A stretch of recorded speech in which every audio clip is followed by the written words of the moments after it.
At that point in time, that was again an inaugural issue from a peristatal from this country.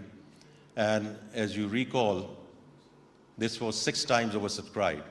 So the order book was close to $3 billion. And at that time, WAPDA did not exercise the green shoe. It could have gone to about $750 million.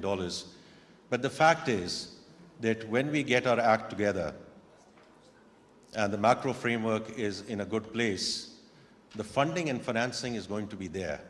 Whether it's $200 billion, whether it's $300 billion or more, I keep on coming back to the fact that it's our own capacity.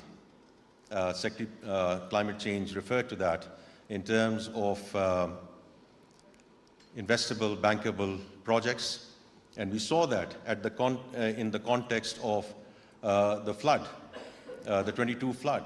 The pledges that were made were exceeding $10 billion. What we finally received in the country was 1/3 of it. So the funding is there, financing is there. We just need to make sure that we build in the necessary capacity to actually utilize it, and that's where the Ministry of Climate Change obviously plays a very important role with other concerned ministries and indeed the private sector, because it is the private sector which has to lead the country.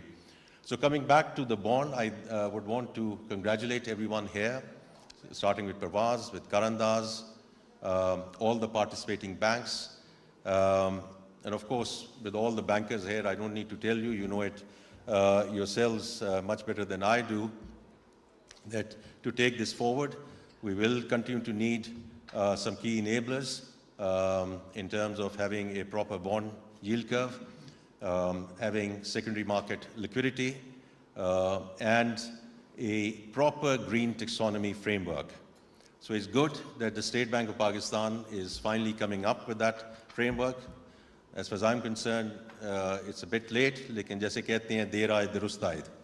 So hopefully as it gets rolled out, I think it should encourage more people, both locally and internationally, to come up with the financing structures, because ultimately that taxonomy framework tells you which projects, how to structure them, how to monitor them, and how to report them on an international standard basis. Final words about